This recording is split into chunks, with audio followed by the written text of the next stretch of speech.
অবশেষে খোঁজ মিলল প্রতিভাবান রাইফেল শুটার দময়ন্তী সেনের। তদন্তে পুলিশ। নিখোঁজ হওয়ার কয়েকদিন পর অবশেষে খোঁজ মিলল হাওড়ার প্রতিভাবান রাইফেল শুটার দময়ন্তী সেনের। শনিবার ভোরে হাওড়ার রামকৃষ্ণপুর গঙ্গার ঘাট এলাকা থেকে তাকে উদ্ধার করা হয়। খবর পেয়ে ঘটনাস্থলে পৌঁছায় হাওড়া থানার পুলিশ ও দময়ন্তীর পরিবারের সদস্যরা। দময়ন্তীর বাবা ধ্রুবজ্যোতি সেন জানান, মেয়েকে সুস্থ অবস্থায় ফিরে পাওয়ায় পরিবার স্বস্তির নিঃশ্বাস ফেলেছে। তবে কী কারণে সে বাড়ি ছেড়ে চলে গিয়েছিল তা নিয়ে এখনও ধোঁয়াশা রয়েছে। তার কথায় পড়াশোনা এবং রাইফেল শুটিংয়ের অনুশীলনের মধ্যে ভারসাম্য বজায় রাখতে গিয়ে দময়ন্তী মানসিক চাপে পড়েছিল। বিশেষ করে পড়াশোনাকে কেন্দ্র করেই কিছু সমস্যা তৈরি হয়েছিল বলে পরিবারের ধারণা। অন্যদিকে বাড়ি ছাড়ার পর দময়ন্তী শ্রীরামপুরের কোথায় ছিলেন, কারোর সঙ্গে যোগাযোগ ছিল কিনা এবং ঘটনার নেপথ্যে অন্য কোনো কারণ রয়েছে কিনা তা খতিয়ে দেখছে হাওড়া থানার পুলিশ।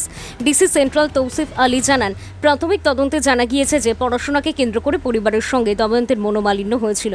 সেই কারণেই তিনি বাড়ি ছেড়ে চলে গিয়েছিলেন বলে প্রাথমিকভাবে মনে করা হচ্ছে।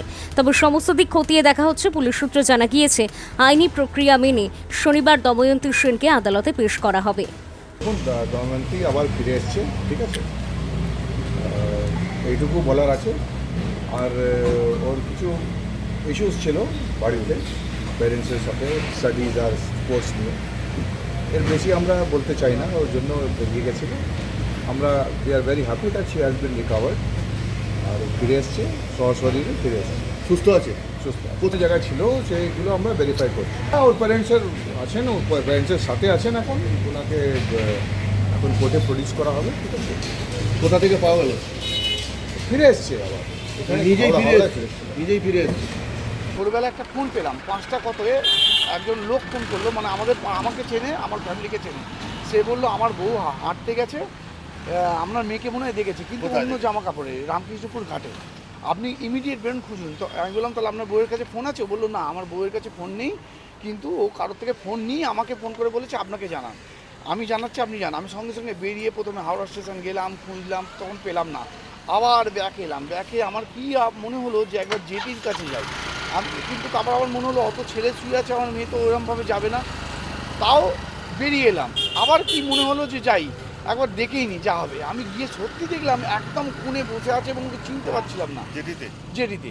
তারপর আমি গেলাম, গিয়ে আমি যেই ওকে বললাম, কী শোনাই তুই এখানে? তখন ও বললো বলো। তারপর আমি বললাম, বল তুই এখানে কী করছিস, তুই কেন গেলি? ও বললো তুই বাড়ি নিয়ে চলো আমার।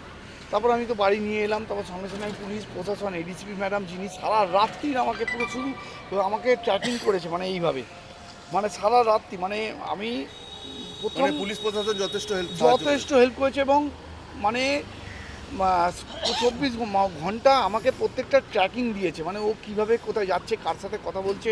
তারপর মেয়ের কাছেও জানলাম, ওখানে একটা কোনো মেয়ে হেল্প করেছে ওকে জামা কাপড় চেঞ্জ করে দিতে, ওই শ্রীরামপুরে। ও কি শ্রীরামপুরেই ছিল? হ্যাঁ, কি রমন টাইপ নাম, মানে সাউথ ইন্ডিয়ান বা গ্রামের মেয়ে, খুব ভালো মেয়ে। তাকে খেতেও দিয়েছিল। হ্যাঁ, বন্ধু নয়, একদম স্টেশনেও পরিচয় হয়েছে। ও কাঁদছিল দেখে, বা কাঁদছিল না, ও মনে হয় ওকে যখন জিজ্ঞেস করেছে যে তোমার বাড়ি কোথায়, ও তখন মনে হয় একটু কেঁদে ফেলেছে। তখন ও পরিচয় দিয়েছে, আমি এই। তারপরেই হাওড়া স্টেশনেই আলাপ হয়েছে? না, শ্রীরামপুর স্টেশনে ওর সাথে আলাপ হয়েছে। ওই সিসিটিভি ফুটেজে আমার আপনার মেয়ে হাওড়া স্টেশন থেকে শ্রীরামপুরে নেমেছিল। বহু লোকেরা তাকে মাহেশের রথের সামনে দেখেছে এবং মেয়েও বললো, হ্যাঁ, মাহেশের রথের সামনে আমি অনেকক্ষণ ছিলাম। আমি শুধু হেঁটেছি, মানে রাস্তার পর রাস্তা আমি হেঁটেছি।